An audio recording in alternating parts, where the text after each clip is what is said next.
You're just good with your hands, not your brain, my mom said before handing everything to my sister. So I quit and watched her destroy the business in less than a year. Turns out she wasn't so good with her brain either. I'm 31 years old and I've literally grown up with grease under my fingernails. My entire identity has been built around cars, engines, and the family business that was supposed to be my future. What happened next completely shattered that identity and forced me to rebuild myself from scratch. Fair warning, this is a marathon, not a sprint. But if you stick with me until the end, you'll see exactly how someone can go from being the family golden boy to orchestrating their complete financial destruction. Sometimes revenge isn't about getting even. It's about showing people the true cost of their choices. My story begins at Thunder Automotive, the custom car shop my grandfather started in 1987. This isn't your typical oil change garage. We're talking full-service performance builds race cars, engine swaps, and custom fabrication that makes cars faster, louder, and more beautiful. Growing up, that shop was my real home.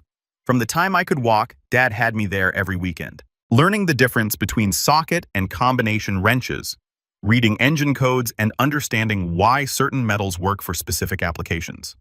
While other kids watched cartoons, I learned to diagnose problems by listening to an engine idle and properly torque bolts. By 12, I could diagnose engine problems faster than mechanics with decades of experience. By 16, I was doing complete engine rebuilds that would make grown men weep with joy. This wasn't child labor. I genuinely loved every minute. There's something magical about taking broken machinery and making it better than it ever was. Cars made sense to me in ways school subjects never did.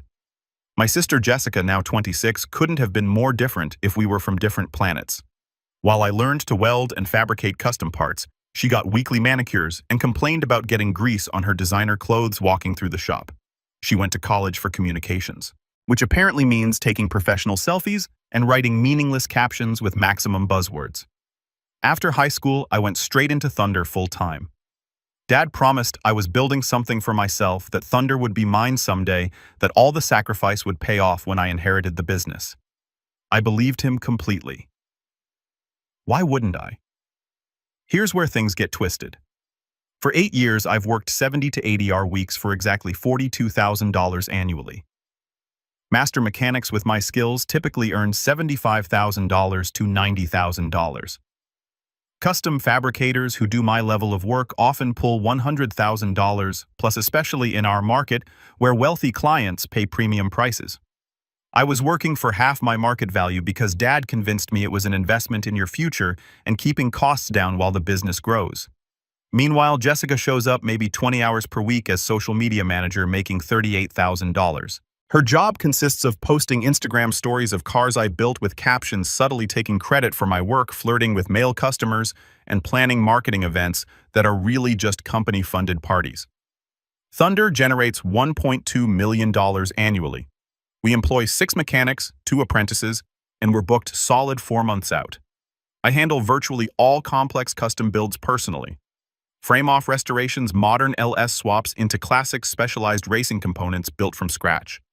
I also manage the crew, deal with difficult customers, coordinate suppliers, and run daily operations while Dad focuses on big-picture stuff, playing solitaire and taking long lunches. Jessica's biggest contribution was a TikTok video that got 50,000 views from teenage boys more interested in her appearance than our expertise. Dad acted like she'd invented social media and started talking about how Jessica understands the modern marketplace. My sacrifices were substantial. No serious relationships in 3 years because I'm always working. I live in a cramped apartment I can barely afford and drive a 15-year-old truck while Jessica cruises in a BMW company car. My social life evaporated. Friends stopped inviting me because I always canceled for work emergencies. The breaking point came last Christmas with our biggest contract ever. 3 custom street rods for a tech entrepreneur, a 6-figure project that would establish Thunder's reputation at a new level. I spent 3 solid months designing everything from scratch, working every weekend, sleeping at the shop more than home. Jessica's contribution was posting behind-the-scenes videos, posing next to my work with captions like, "Another masterpiece from the Thunder team. So proud of what we accomplished." Teamwork. She spent maybe 10 minutes total looking at the cars. When the client picked up his completed vehicles, he was blown away. He spent an hour praising the craftsmanship and handed Dad an additional $15,000 cash tip saying it was deserved for work exceeding every expectation. Dad pocketed that tip without mentioning it to me. That evening, he took Jessica to celebrate at the city's most expensive steakhouse. I found out from Jessica's Instagram story, champagne and lobster photos captioned, "Celebrating another successful Thunder project." Blessed Archer's hard work pays off.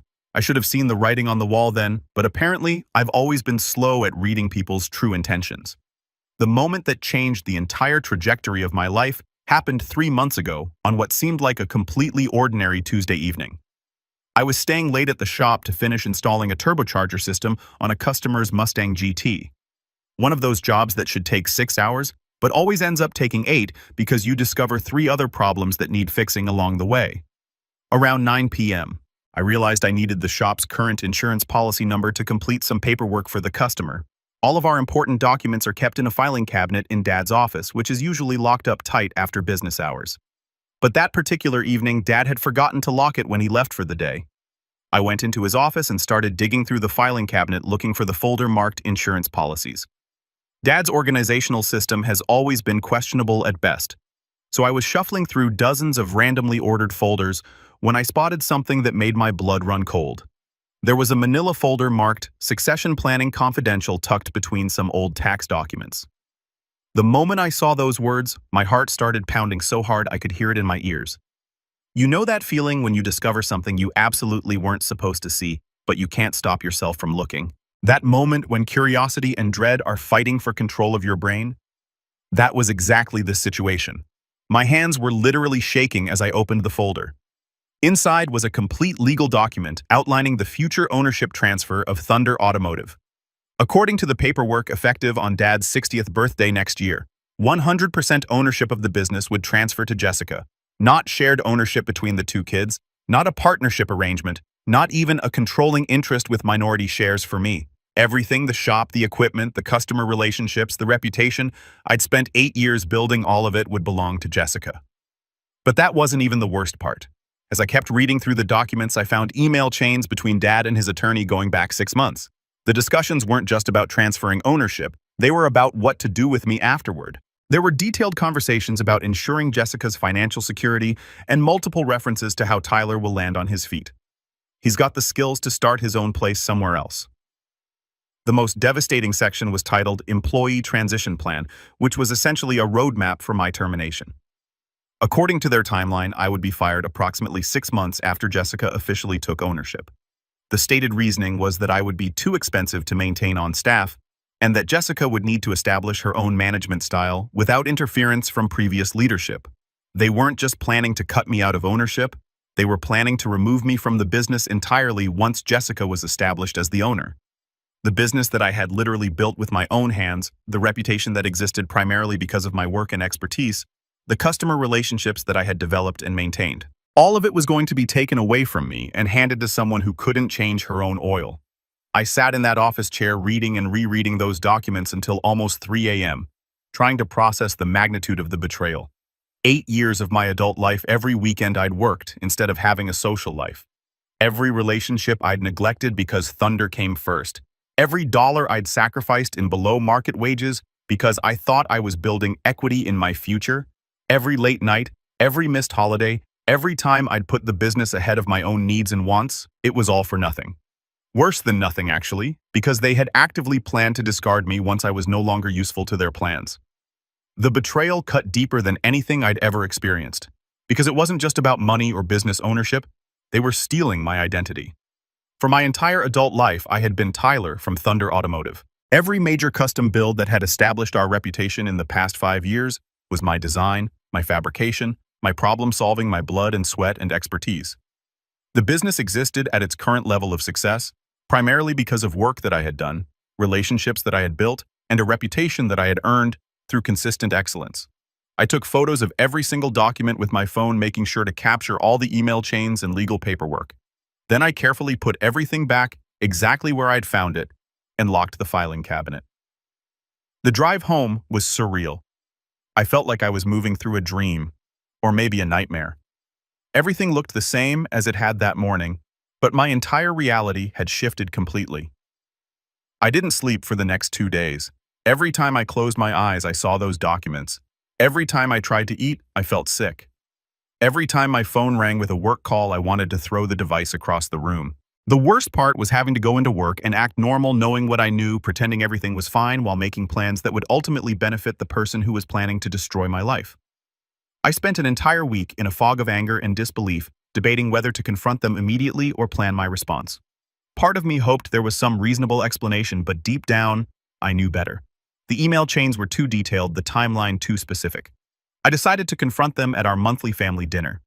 First Sunday of every month at my parents' house for Mom's pot roast and quality family bonding time. I had printed copies of the most damning documents folded in my jacket pocket, practically burning against my chest. Dinner conversation was painfully normal. Dad talked about some vintage Camaro he was considering at auction. Jessica showed off photos from her latest business trip to Miami, obviously a company-funded vacation, and Mom discussed their upcoming Caribbean cruise for Dad's birthday. Meanwhile, I sat there knowing they were planning to completely upend my life in 9 months. After Mom served her homemade apple pie, I pulled out the documents and spread them across the dining room table. "I found something interesting in your office the other night, Dad," I said, trying to keep my voice steady. The atmosphere changed instantly. Dad went white. Mom gasped and nearly dropped her coffee. And Jessica got this calculating expression. Not surprised, but like she was figuring out how much I knew. "What were you doing in my office?" Dad asked defensively, avoiding the actual content. "I needed the Morrison insurance policy number, but I found this instead." I gestured to the succession planning documents. "Care to explain why I'm learning about your retirement and ownership transfer from confidential legal documents?" Deafening silence. Mom started crying quietly. Dad refused eye contact, and Jessica actually rolled her eyes like this was somehow inconvenient for her. "Look, Tyler," Dad finally said. "This is just business, nothing personal. Jessica needs financial security more than you do. You've got skills to start your own shop." "Skills I learned here," I replied.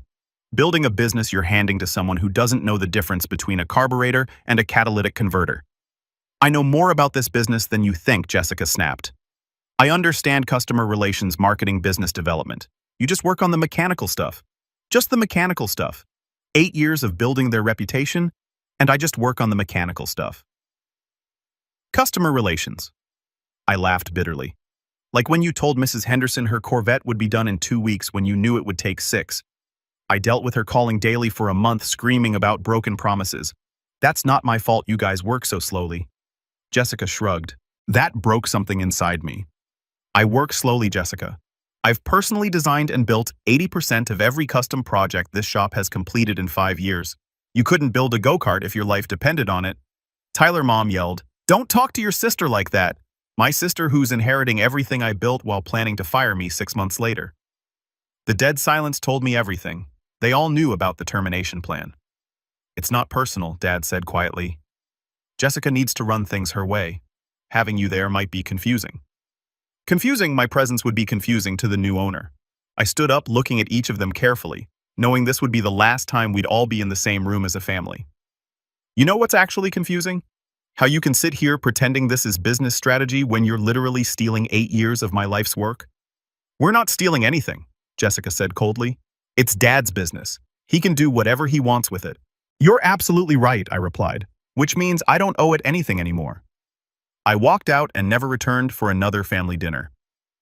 After that disastrous family dinner, I entered what I can only describe as strategic planning mode. I wasn't going to let my emotions drive my decisions, and I definitely wasn't going to rage quit and storm out empty-handed. If they wanted to play games with my future, I was going to make sure I won. For the next 4 weeks, I maintained a completely normal facade at work while systematically preparing for my departure. Every morning I showed up on time, worked on customer projects with my usual level of dedication and expertise, and acted like nothing had changed. But every evening after the shop closed, I stayed late to document everything I'd contributed to the business over the years. I photographed every custom build I designed and fabricated saving detailed images of the before, during, and after stages. I copied every customer testimonial that specifically mentioned my work or expertise. I documented every process improvement I'd implemented, every supplier relationship I'd developed, every innovation I'd brought to the shop's operations. I created a comprehensive portfolio that demonstrated exactly how much of Thunder's success was directly attributable to my skills and efforts. I also started reaching out to our network of suppliers and subcontractors, the relationships I'd built over years of working together on complex projects. These weren't just business contacts. Many of these guys had become genuine friends who respected my work and trusted my expertise. When I casually mentioned that I might be considering starting my own shop in the future, the response was overwhelmingly positive and supportive. "Tyler, if you go out on your own, you'll have my business immediately," said our engine builder. "You're the only person at Thunder who actually understands what we do here, and you always know exactly what you want when you place an order." Our paint and body subcontractor had a similar response. "Man, I've been waiting for you to start your own place. Working with you is always smooth and professional. Some of the other guys at Thunder, not so much." But my real ace in the hole was Marcus Webb, who owns Web Performance about 30 meters south of us. Marcus runs Thunder's biggest competitor in the region, and we'd worked together on several projects over the years when clients needed services that neither shop could handle alone. Marcus had been trying to recruit me for years regularly, telling me that I was wasting my talents working for someone else. I met Marcus for lunch on a Thursday afternoon and laid out the entire situation for him. I told him about the succession plan, the planned termination, everything. His reaction was immediate and intense. "Jesus Christ, Tyler, after everything you've built there. That's messed up even by family business standards. I need options, Marcus. If I'm getting thrown out anyway, I want to land somewhere good. Forget landing somewhere good. How about we make sure you land on top? I've got a proposition for you." Marcus had been planning to expand Web Performance into high-end custom fabrication for years, but he lacked the specific expertise and reputation needed to compete at that level. He offered me a partnership arrangement, 40% ownership of a new division called Web Custom Works, plus an $85,000 annual salary to start with performance bonuses tied to the division's growth. "I'll do you one better," he continued. "I'll hold off on announcing the new division for a couple of months. When you're ready to make your move, we'll launch with a comprehensive marketing campaign highlighting your experience and showcasing your previous work. Your reputation will follow you, and their best clients will follow your reputation." It was perfect. Not only would I land on my feet financially, but I'd be taking a significant chunk of Thunder's most profitable business with me. The high-end custom clients who specifically sought out my expertise would have every reason to follow me to Web Custom Works.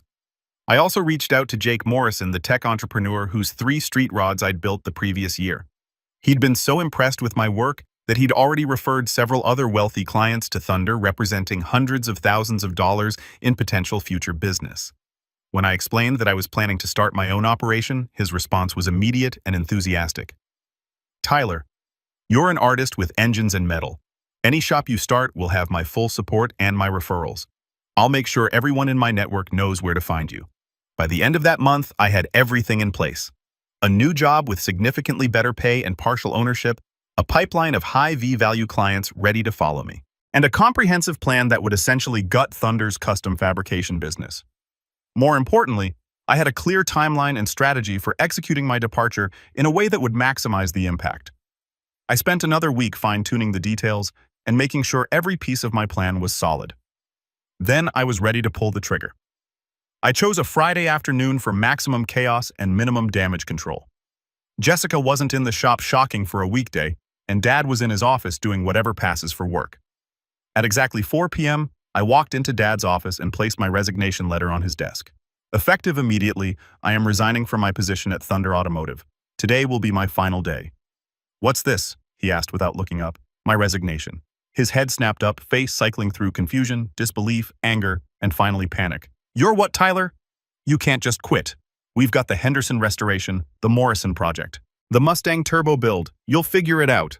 Or Jessica will. She is going to be the owner after all. This is ridiculous. You're being emotional and irrational. We already talked last month at dinner. You made your position very clear about my future role." He stood up quickly, grabbing my arm.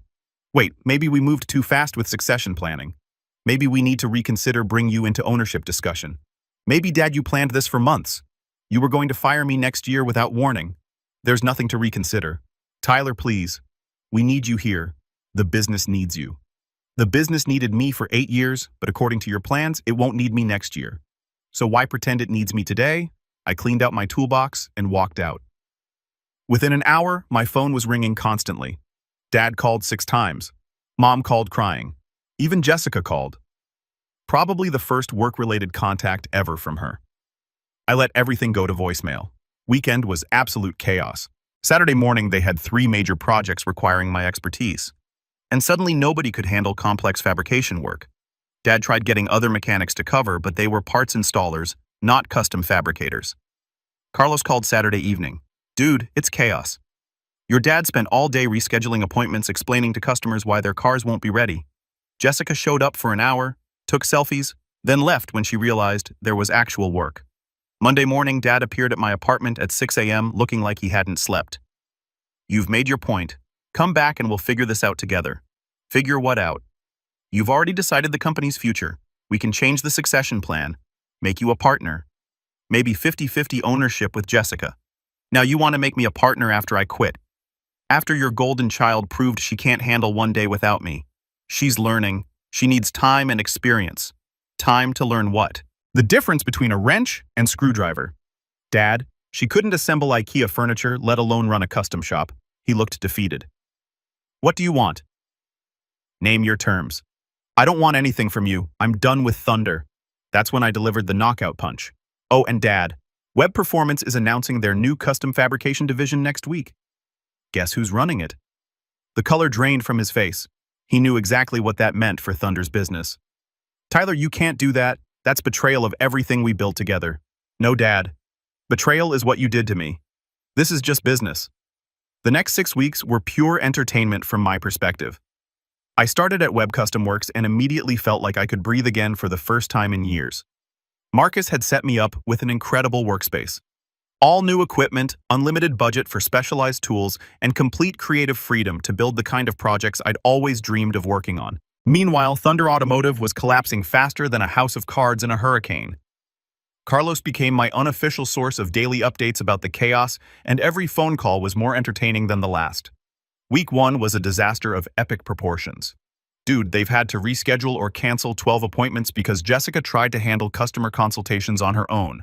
She quoted a complete suspension rebuild as 4 hours of labor. 4 hours. She literally thought a full suspension rebuild would take 4 hours. Week 2 got progressively worse. Remember that twin-turbo Mustang build for the pharmaceutical rep? Jessica told the customer it would add at least 300 horsepower, maybe 400, if we really dial it in. Now he wants performance guarantees in writing, and she's completely panicking because she has no idea what turbo setup can actually deliver on a stock engine. Week 3 brought the first major client loss. They lost the Morrison referral. You know the guy who was going to have us build that custom Chevelle?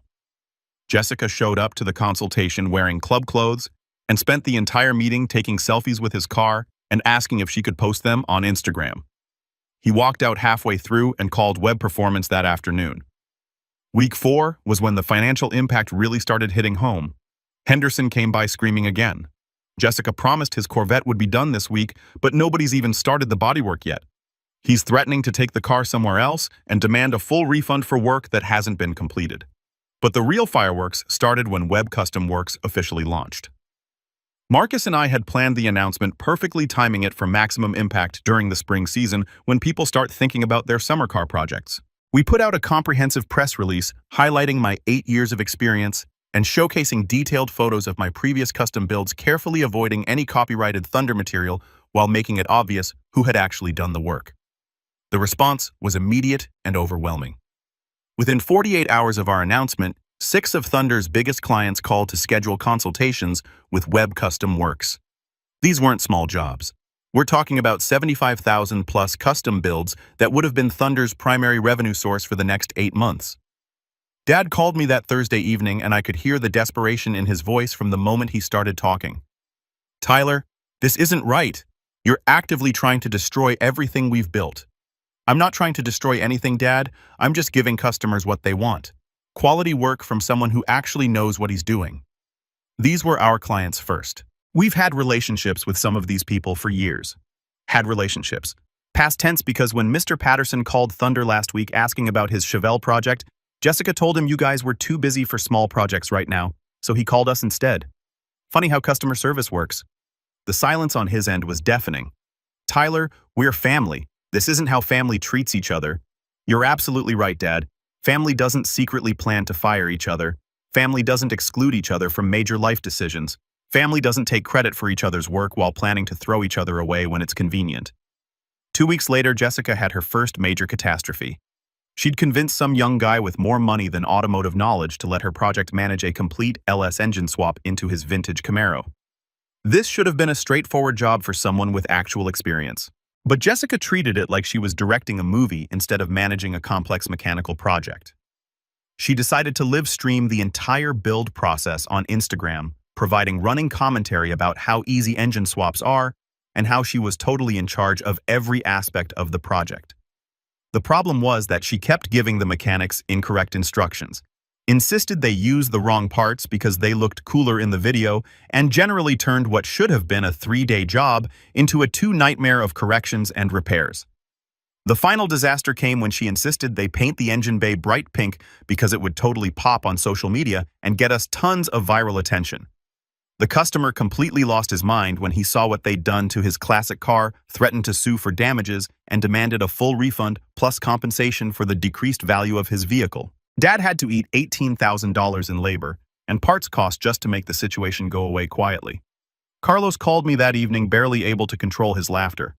"Dude, she's officially banned from the shop floor now. Your dad literally told her she's not allowed to interact with customers or mechanics anymore. She's confined to social media posting only, and even that has to be approved before it goes live." But the hits just kept coming. 4 more major clients followed the Patterson-Chevelle to Web Custom Works. Thunder's revenue dropped by nearly 50% compared to the previous year, and they were losing customers weekly as word spread about their quality and reliability problems. The final nail in Thunder's coffin was coming, and Jessica was going to hammer it in herself. The ultimate destruction of Thunder Automotive came from the most unexpected source possible: Jessica's own desperate attempt to save the business she was about to inherit. As the company continued its death spiral over the following months, she became increasingly frantic about finding a solution that would restore their reputation and bring back the customers they'd lost. Dad was barely speaking to her at this point, spending most of his time locked in his office making frantic phone calls to suppliers and former customers trying to salvage whatever relationships he could. Mom was having what she called stress-induced health issues that required frequent doctor visits and prescription medication. The family was falling apart, and Jessica decided she was going to be the hero who saved everything. Her brilliant plan was to leverage what she saw as her greatest asset, her social media following. She'd managed to build up about 50,000 Instagram followers over the past few years, mostly young men who were more interested in her appearance than her automotive expertise. Jessica convinced herself that this made her a marketing genius who understood the modern marketplace better than anyone else in the family. She spent $25,000 of company money without consulting Dad or getting any kind of approval to hire a Los Angeles-based influencer marketing company that promised to revolutionize Thunder's brand presence and create viral content that would transform the business. These were exactly the kind of smooth-talking social media consultants who prey on desperate business owners who don't understand the difference between real marketing and expensive nonsense. The campaign they created was everything you'd expect from people who had never actually worked on a car in their lives. They rented exotic sports cars that Thunder had never worked on, hired Instagram models to pose in bikinis while holding tools they couldn't identify, and produced this incredibly cringe-worthy video where Jessica pretended to rebuild an engine while wearing designer clothes and full makeup. The video was supposed to go viral and bring in a flood of new customers who would be attracted to Thunder's lifestyle brand approach to automotive customization. Instead, it got absolutely destroyed by the actual car community. The comment section was a brutal massacre of criticism about everything wrong with modern car culture, with real enthusiasts calling Thunder a poser shop run by social media wannabes and questioning whether they could actually build anything more complex than the fake setup shown in the video. But the real disaster happened when the video caught the attention of an automotive blogger who decided to fact-check Thunder's claims about their previous work. This guy was thorough and persistent, digging deep into the company's history and cross-referencing Jessica's social media posts with actual project documentation. He published a detailed investigation titled, "Thunder Automotive's Instagram Princess Takes Credit for Brother's Work," that included side-by-side comparisons of Jessica's posts, claiming credit for various builds versus documentation, proving that I had actually done all the design and fabrication work. The article went viral within the automotive community, getting shared across every major car forum Facebook group and YouTube channel. The piece was picked up by several automotive trade publications and even got mentioned on a few popular YouTube channels that focus on industry drama and controversies. Within a week, Thunder Automotive had gone from being a respected local shop to being a nationwide joke that represented everything wrong with social media culture invading authentic automotive craftsmanship. The reputational damage was catastrophic and immediate. Existing customers started canceling their projects and demanding refunds. Suppliers began requiring cash payments up front instead of extending the net 30 terms that Thunder had enjoyed for years. Even basic customers started taking their oil changes and routine maintenance to other shops because they didn't want to be associated with the fake Instagram shop. 3 weeks after the video was published, Thunder Automotive was essentially bankrupt. They couldn't make payroll, couldn't pay suppliers, and had no customers willing to trust them with significant projects. Dad was forced to lay off 4 of the 6 mechanics, keeping only Carlos and one other guy to handle the handful of basic repair jobs they still had coming in. That's when Dad called me. And for the first time in our entire relationship, he wasn't angry or demanding or trying to manipulate the situation. He was begging, "Tyler, please, I need your help. Please, we're going to lose everything. I'm sorry to hear that, Dad, but I don't see how that's my problem anymore. You could come back. We could start over together. I'll give you full ownership of whatever's left." Jessica has agreed to step away completely. Step away to what, another influencer marketing disaster. Dad, she just spent $25,000 to turn your business into a national laughingstock. That's not a mistake or a learning experience. That's complete incompetence. She knows she messed up. She's learned her lesson. Her lesson cost you the entire business. Why would I want to inherit a sinking ship with no customers, no reputation, and no money? The desperation in his voice was painful to hear. Tyler, we're going to lose the shop. We're going to lose the house. Everything your grandfather built. Everything I've worked for my entire adult life. Your mother, this stress is killing her. She's been crying every day for 2 months. That's really unfortunate, Dad. But you made your choices when you decided Jessica was more valuable than the son who actually built your business. I was wrong. I was completely wrong about everything. You were right about Jessica, right about the business, right about everything. I should have listened to you years ago. You should have included me in the succession planning from the beginning instead of secretly arranging to steal my life's work. I know I messed up. But we're still family. Can't we find a way to work this out? That weekend, Thunder Automotive officially closed permanently. Dad couldn't make the final payroll, couldn't pay the outstanding supplier invoices, and had no realistic prospect of generating enough revenue to continue operations. 35 years of business gone in less than 8 months. The final insult came when they had to auction off all the shop equipment to pay the most pressing debts. I went to the auction and bought back my old fabrication tools for about 20% of their actual value. The same tools I'd used to build Thunder's reputation were now mine, legally and officially purchased from the wreckage of the business that had tried to discard me. Dad was there watching them auction off his life's work piece by piece. When he saw me buying the equipment, he completely broke down. Tyler, I'm so sorry. I'm sorry about everything. You were right about Jessica, right about the business, right about everything I should have done differently. She never understood what we actually do here, never cared about the craftsmanship or the relationships with customers. She just wanted the money and the status. Where is Jessica now? I asked. Gone? She moved to Los Angeles with some influencer boyfriend she met through that marketing company. She hasn't called or texted since the business closed, left us with all the debt and all the problems she created. Mom came over with tears streaming down her face. Tyler, honey, please, your father made terrible mistakes. But we're still family. We're losing our house. We don't have any retirement savings left. Can't we figure out some way to work together again? I looked at both of them, broken, defeated, facing bankruptcy because they had chosen the wrong child to bet their future on. Part of me felt sorry for them, but a larger part of me remembered 8 years of being taken for granted. 8 years of sacrificing my own needs for their benefit. 8 years of building something I thought would be mine someday. You made your choice 8 years ago when you decided I wasn't worth including in succession planning discussions.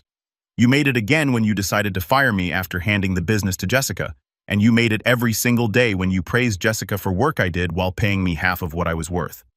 We can start over, Dad pleaded. We can rebuild together. I've learned my lesson.